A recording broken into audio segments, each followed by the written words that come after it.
पाठ क्रमांक 16 कंडेन्सर.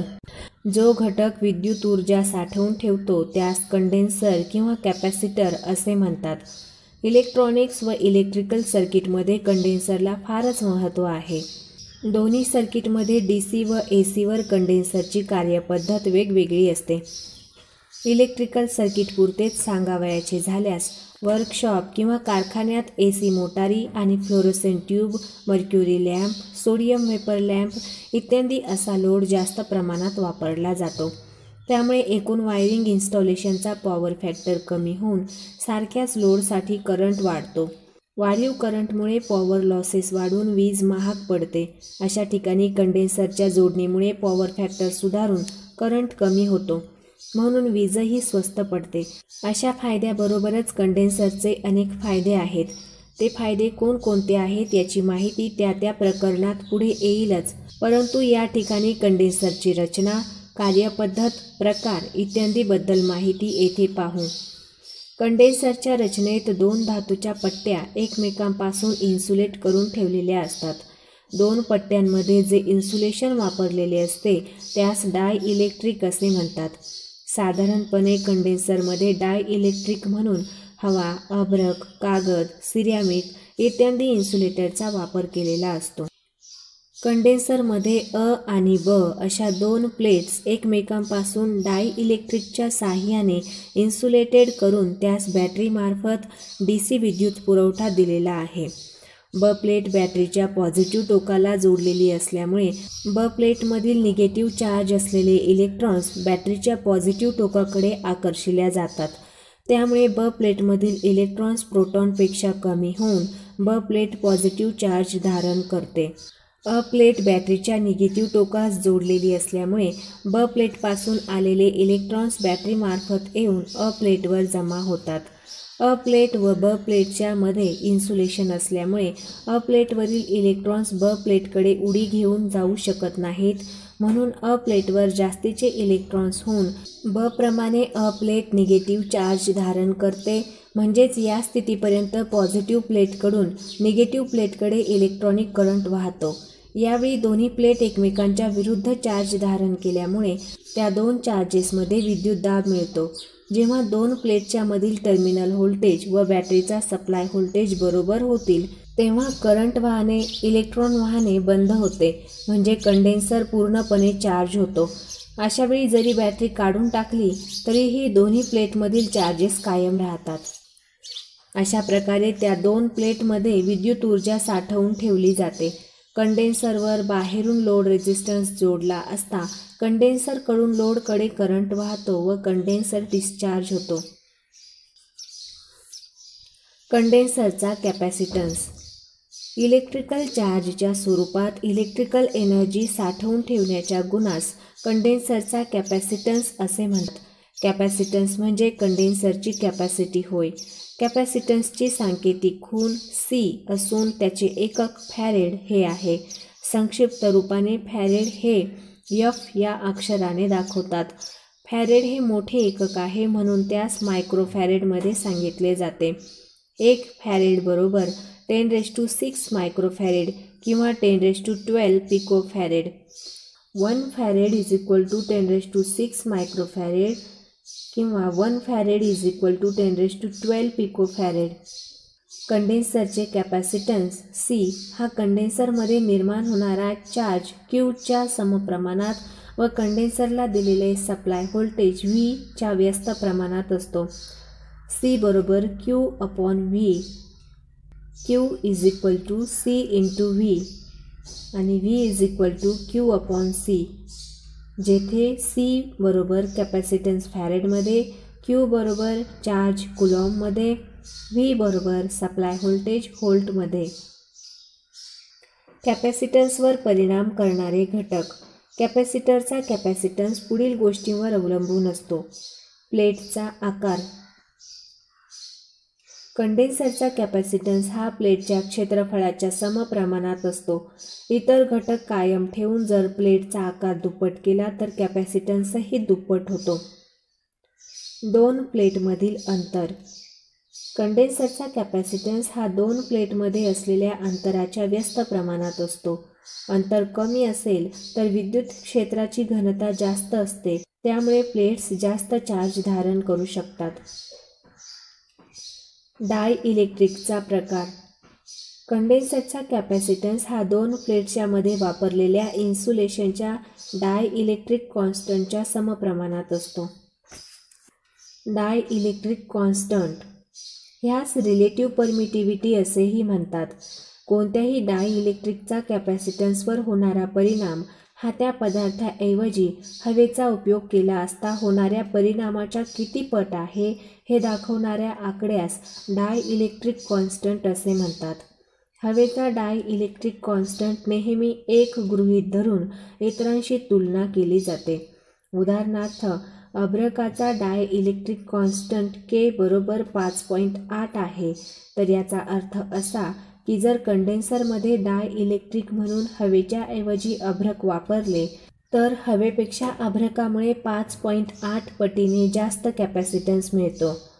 Kच्या किमती: हवा 1, अभ्रक 5.8, पेपर 2 ते 2.5, काच 5.5 ते 10 आणि सिरॅमिक 4000 पर्यंत. परमिटिव्हिटी. एखादा विशिष्ट पदार्थ डायइलेक्ट्रिक म्हणून वापरला असता कंडेन्सरची असणारी कॅपॅसिटी व त्याच कंडेन्सरमध्ये डायइलेक्ट्रिक म्हणून हवा वापरली असता येणारी कॅपॅसिटी यांच्या गुणोत्तरास परमिटिव्हिटी असे म्हणतात. ह्या स्पेसिफिक इंडक्टिव्ह कॅपॅसिटी असेही म्हणतात. कंडेन्सरचे प्रकार. कंडेन्सरमध्ये वापरण्यात येणाऱ्या डायइलेक्ट्रिकवरून कंडेन्सरचे air condenser, mica condenser, paper condenser, ceramic condenser, electrolytic condenser असे 5 प्रकार पडतात. ह्यापैकी ज्या कंडेन्सरची किंमत कमी जास्त करता येते त्यास बदलता कंडेन्सर असे म्हणतात व ज्याची किंमत स्थिर असते त्यास स्थिर कंडेन्सर असे म्हणतात. एअर हवा कंडेन्सर. ज्या कंडेन्सरमध्ये दोन प्लेट्समध्ये हवा डायइलेक्ट्रिक म्हणून वापरली जाते त्यास एअर कंडेन्सर असे म्हणतात. उदाहरणार्थ, ओव्हरहेड लाईन कंडक्टर्स, रेडिओमधील गँग कंडेन्सर व ट्रिमर कंडेन्सर. ह्या 3 कंडेन्सरपैकी गँग कंडेन्सर व ट्रिमर कंडेन्सर हे बदलते कंडेन्सर आहेत, कारण त्यांची किंमत बदलता येते, त्यासाठी त्यांची रचनाच तशी केलेली असते. गँग व ट्रिमर कंडेन्सरमध्ये धातूच्या अनेक प्लेट्स इलेक्ट्रोड म्हणून वापरल्या जातात. त्यापैकी काही प्लेट्सचा गट स्थिर असतो व काही प्लेट्सचा गट फिरता असतो. फिरत्या प्लेट्स एका शाफ्टवर बसवलेल्या असतात. शाफ्ट फिरवला की 2 प्लेट्समधील अंतर कमी जास्त होऊन कंडेन्सरची कॅपॅसिटी बदलते. अशा कंडेन्सरचा उपयोग रेडिओ, टीव्हीमधील रिसिव्हिंग सर्किटमध्ये फ्रिक्वेन्सी ट्युनिंगसाठी केला जातो. मायका कंडेन्सर. ह्यामध्ये डायइलेक्ट्रिक म्हणून मायका अभ्रक वापरलेले असते. धातूच्या 2 पातळ प्लेट्समध्ये मायकाच्या पातळ शीट्स बसवलेल्या असतात आणि एका बॅकेलाईटच्या डबीमध्ये बंद करून कनेक्टिंग लीड बाहेर काढले जातात. याचा उपयोग रेडिओ फ्रिक्वेन्सीसाठी उच्च फ्रिक्वेन्सी सर्किटमध्ये केला जातो. Paper condenser. याचा उपयोग ऑडिओ फ्रिक्वेन्सीमध्ये केला जातो. ह्यामध्ये 2 प्लेटमध्ये पेपर अथवा प्लॅस्टिकचा उपयोग डायइलेक्ट्रिक म्हणून केला जातो. धातूच्या पातळ प्लेटमध्ये पेपर अथवा प्लॅस्टिक गुंडाळून कॅपॅसिटर तयार केला जातो. त्यामुळे थोड्या जागेत अधिक आकारमानाच्या प्लेट्स बसवता येतात. ह्याची कॅपॅसिटी 100 मायक्रोफॅरेडपर्यंत असते. Ceramic condenser. सिरॅमिक म्हणजे एक प्रकारची रासायनिक प्रक्रियेने तयार केलेली राखेसारखी बारीक भुकटी असते. सिरॅमिक पदार्थाची गोल डिस्क तयार करून त्याच्या समोरासमोरील टोकांवर चांदीचे कोटिंग केलेले इलेक्ट्रोड असतात. सिरॅमिकचा डायइलेक्ट्रिक कॉन्स्टंट उच्च असतो, म्हणून अगदी लहान आकाराच्या कॅपॅसिटरकडूनही जास्तीत जास्त कॅपॅसिटन्स मिळतो. याची कॅपॅसिटी 1 मायक्रोफॅरेडपासून 2.2 मायक्रोफॅरेडपर्यंत व व्होल्टेज रेटिंग 600 व्होल्टपर्यंत असते. याचा उपयोग इलेक्ट्रॉनिक्स उपकरणांमध्ये केला जातो. Electrolytic condenser. ह्यामध्ये अमोनियम बोरेट किंवा सोडियम फॉस्फेट यांच्या मिश्रणापासून इलेक्ट्रोलाइट तयार केलेले असते.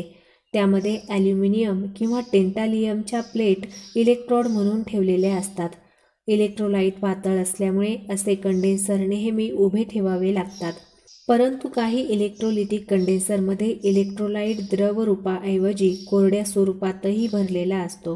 जेव्हा कंडेन्सर DC सप्लायवर जोडला जातो तेव्हा इलेक्ट्रोलाइटमध्ये विद्युत पृथक्करणाची क्रिया होऊन ॲल्युमिनियम ऑक्साईड किंवा टेंटालियम ऑक्साईडचा थर जमा होतो व एक प्लेट पॉझिटिव्ह व दुसरी प्लेट निगेटिव्ह इलेक्ट्रोड म्हणून कार्य करते आणि ऑक्साईडचा पातळ थर डायइलेक्ट्रिकचे कार्य करतो. असा कंडेन्सर फक्त DCवरच कार्य करतो, कारण कंडेन्सरचे एक टोक पॉझिटिव्ह व दुसरे टोक निगेटिव्ह असते. ह्याच पोलॅरिटीप्रमाणे कंडेन्सर सर्किटमध्ये जोडावा लागतो. चुकीच्या पोलॅरिटीने जोडला गेल्यास जास्तीचा करंट वाहून कंडेन्सर गरम होतो व जळण्याची शक्यता असते. ACवर जोडण्यासाठी विशेष प्रकारचा इलेक्ट्रोलिटिक कंडेन्सर तयार केलेला असतो. त्यास नॉन पोलराइज्ड किंवा AC इलेक्ट्रोलिटिक कंडेन्सर असे म्हणतात. ह्यासाठी 2 इलेक्ट्रोलिटिक कंडेन्सर सिरीजमध्ये जोडलेले असतात आणि एका डबीमध्ये बंद करून 2 लीड बाहेर काढलेले असतात.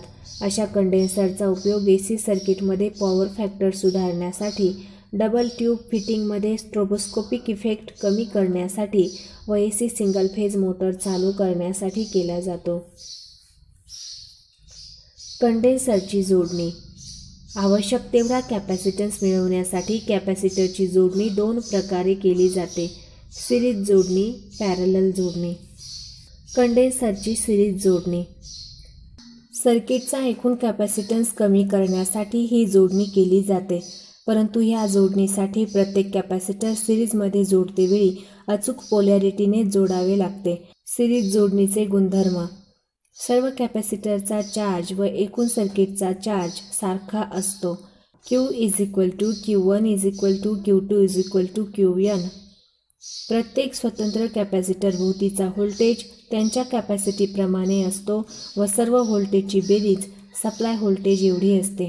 V = V1 + V2 + Vn. V = Q/C1 + Q/C2 + Q/Cn. Q/C = Q (1/C1 + 1/C2 + 1/Cn).